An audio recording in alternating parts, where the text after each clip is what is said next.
Bismillahirrahmanirrahim. Assalamualaikum. We are from Group 6. This is the list of members from our group, which consists of Ainin, Anisoleha, Arisha Azli, and Hairina Najiha. Today we are going to talk about bilingual xenophobia in education.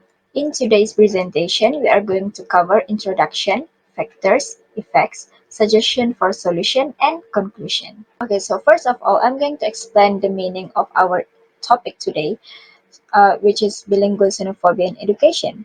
The existence of bilingualism xenophobia in education refers to a form of fear expressed with language shaming or negative consequences from speaking language that are considered prohibited in a place where education are being taught. To understand this better, I will give examples for our issue. This is the example of bilingual xenophobia in education that happened in our country, Malaysia. In Malaysia, Tunku Zain Al-Abidin Tuanku Mukhri said, as reported by Malay Mail in 2017, he stated that regretfully, some classrooms in Malaysia today, students made fun of their peers who spoke English, precisely because they saw it as an attempt to appear superior or elitist. This making fun attitude because of speaking English is not rare in Malaysia.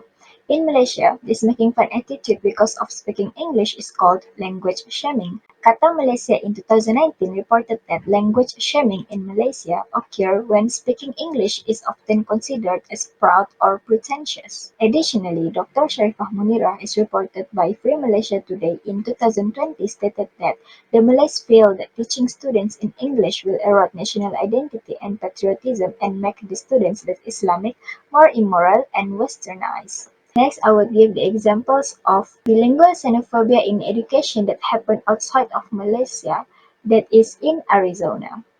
Education Week in 2003 reported that a high school cosmetology teacher at the East Valley Institute of Technology in Mesa, Ariz, told 5 girls not to speak Spanish among themselves in her class with reason that it was disruptive. However, a girl from that 5 students, named Patricia Otero, asserted that she and her friends were simply chatting in Spanish and laughing as other students were permitted to do in English. This Mexican-American girl says the teacher told them it was rude. Now, what causes these xenophobic sentiments to appear in the first place towards bilingualism? To find out, let's move on to the causes of bilingual xenophobia in education. Next, let's take a look at the factors that cause bilingual in education issues in China. Culture disrespectful, as they are unpleasant to speak and learn other languages besides their native language is the first factors that came from this issue.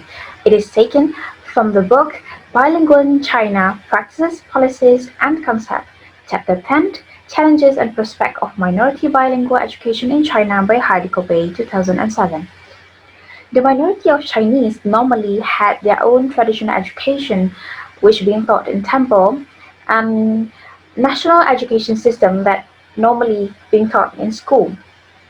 With these traditional education system are different from the national education system, tension arise which make it difficult for a bilingual education project to be implemented. In addition, the minority script in China also different with the use of both Roman and non-Roman script. To become fully biliterate, minority language speakers will need to learn two separate writing systems, and this can build a sense of culture insensitive to the pure Chinese character, as they didn't want to make it harder for the young generation to learn and concentrate more on other languages. Next, lack of curriculum information regarding bilingual education is the next factor in China's bilingual education crisis. In 2005, a new national curriculum came into force that requires schools to devote 16% to 20 of their class time to a school-based curriculum and to 10 to teach about local environment and topics that are more important to student life and not other languages for student practice, as they found it unnecessary and unimportant and not really important for students. Next, let's take a look at factors that cause bilingual in education issues in our own country, which is Malaysia. First, learners of English often tend to be influenced by their own mother tongue or first language when writing or speaking in English. In terms of language proficiency, 43.6% of the teachers reported that themselves are being very proficient in Bahasa Malaysia, while in shop controls, only one teacher rated him or herself very proficient in English, and only 5.1 of them said that they were fairly proficient in English. With these statistics, it clearly shows that Malaysians normally will only try to be good in their native language, which is Bahasa Malaysia. Next one, the second problem, emphasize teaching English only as a subject in school. Therefore, the learning of English language is mechanized, meaning that only set of ways using the language are available, isolating it for simple communicative use. It can therefore be argued that the literacy of English language would constantly be treated as foreign language. Next, let's take a look at differences and similarity of both journal that we just looked at. The differences for both journal is the Chinese feel it is unpleasant for them to talk in other languages besides Chinese, while Malaysia find it hard to use and practice to speak in English in the society. China also finds that other language is unnecessary in their education system, while in Malaysia students only focus on English as a subject to score an exam rather than really enjoy learning it. For the similarities, society in both contexts, which is China and Malaysia, believe that their own mother tongue, in the context Malaysia, Bahasa Malaysia and Chinese, somewhat superior than other languages, especially English. And both contexts also tend to focus more on local environment and languages and only look a little bit on the outside world. Now, let's move on to the next presenter. Next is the effects of this issue. These subtle yet damaging forms of linguistic discrimination can lead to many social affective issues such as anxiety, lack of motivation, and a negative self-concept that can greatly affect the competence and performance students have regarding the target language and their interaction inside the classroom. In the United States, the number of Chinese international students has been increased rapidly. However, English is not their native language, and because of that, they have some difficulty in saying some words or sentences. Language discrimination is a unique stress for them, and this would lead the students to depression, anxiety, or post-traumatic stress symptoms. It was reported that depression and anxiety are among top presenting concern when they seek help. When the students are treated unfairly due to language discrimination, they may feel uncomfortable, sad, and depressed. Recently, they have provided evidence to show how the students are associated with mental health problems such as depression and anxiety due to language discrimination. The communities who have suffered are Asian Americans and Chinese international students. The students also show post-traumatic stress symptoms, as they tend to avoid places or people as they would have intrusive thoughts. Next, suffering from prejudice and cultural biases. Most people would think the people who speak in two or more languages are special, but there are a few people who think of them as weird and strange individuals. They will start to comment about their accent and characterize them as different. In Malaysia, they have this perception where they think people who speak good English have higher social status, are well educated and respected. For example, a female Malay undergraduate named Sheila shared her experience teaching in a primary school and said she witnessed how in the first class, all Chinese, Indian and Malay students are able to speak English, but in the last class, none can speak English at all. Thus, she concluded by saying the capability of the students speaking in English show how high their level of education and their social class. Other than that, in Malaysia, they are often being biased toward those who speak well in Bahasa Melayu. They tend to be judgmental as they would critique those who are not able to speak Bahasa Melayu well but speak English more as less Malay.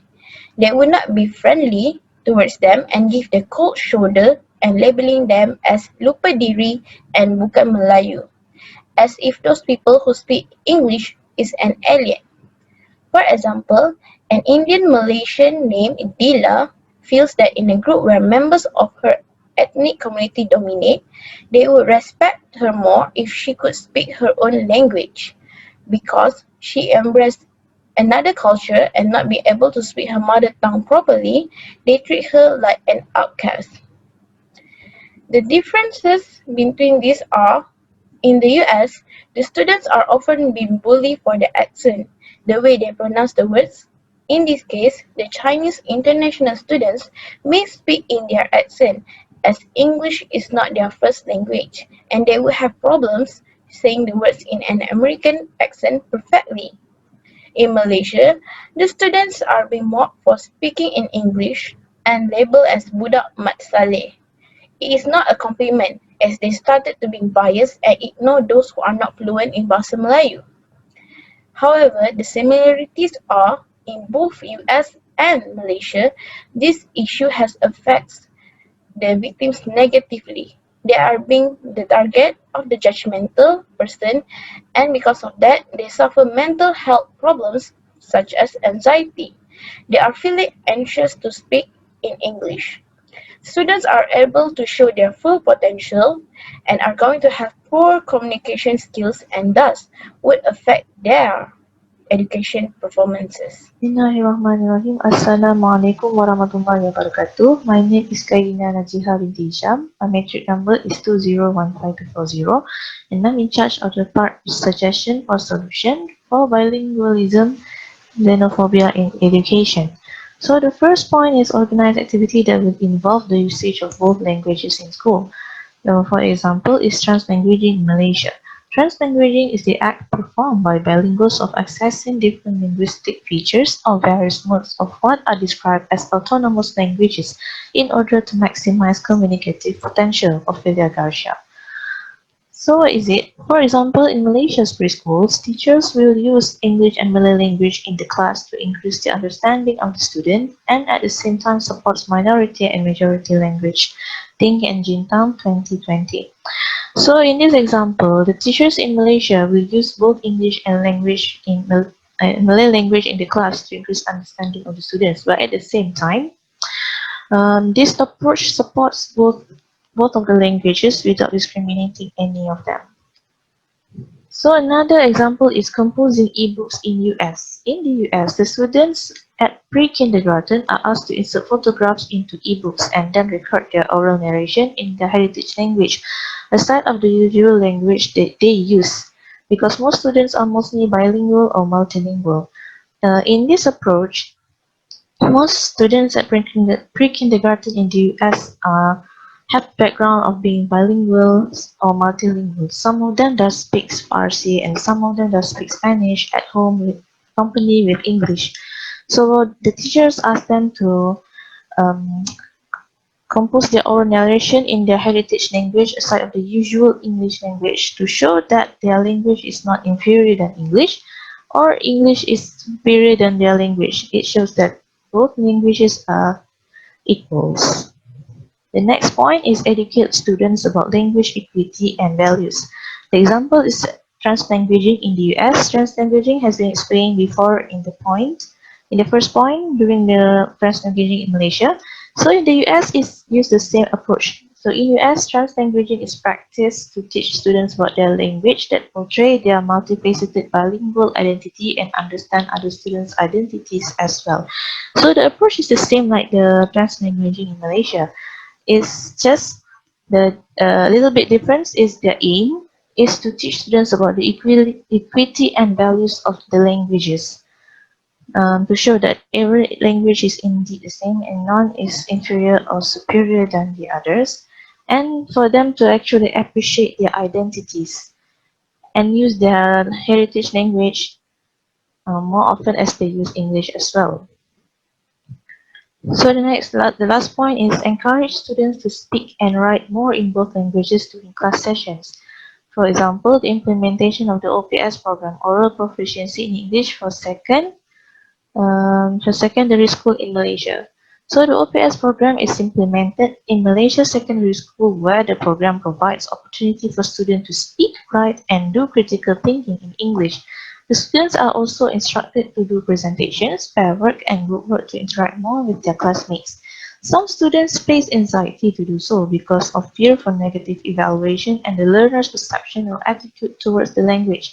But with OPS implementation, the students are encouraged and trained to speak, write, and express themselves in English, and their attitude towards the language have also changed. For example, they feel more respected when they talk in English rather than judging any student who does so. So the implementation of the OPS program has managed to make students to be more appreciative of the languages because this OPS approach does have presentations, pair work, and group work for them to interact more with their classmates in English. It does increase their competence in English language. So this is the explanation from the journal articles. And the second point in this part is implementation of Malay language in schools as the national language and English as a compulsory subject in all levels of national schools. This actually is the continuation of the first point, where we can see here that Malay language is the national language, while English is taught as the compulsory subject at all levels of national schools, which is the reason why most of the Malay students are bilinguals. So that's all from me. Thank you. Throughout our presentation today, we have covered the causes, effects, and suggestions for solutions for bilingual xenophobia in education. To recap, the causes are culture disrespectful, lack of curriculum information, students tend to be influenced by their mother tongue or first language when writing or speaking in English, and strong emphasis on teaching English as a school subject only. Furthermore, the effects include socio-affective factors such as when these students are treated unfairly due to language discrimination, they may feel uncomfortable, upset, and depressed, as cited by Lee and Rice in 2007. The other effects would be suffering from prejudice and cultural biases. Lastly, during the part of suggestion for solution, we mentioned to organize activity that will involve using research of both languages in school to educate students about language equity and values, and to encourage students to speak and write more in both languages during class sessions. To sum up, we believe that the issue of bilingualism xenophobia in education should be solved possibly with our suggested solution, as this problem gave negative consequences to the students, teachers, educational institutes, and educational system. Before ending our presentation today, I would like to give question of the day to emphasize on the understanding of our presentation today. The question is, what are the two factors of bilingual in education issue in China? That's it from us today. Thank you.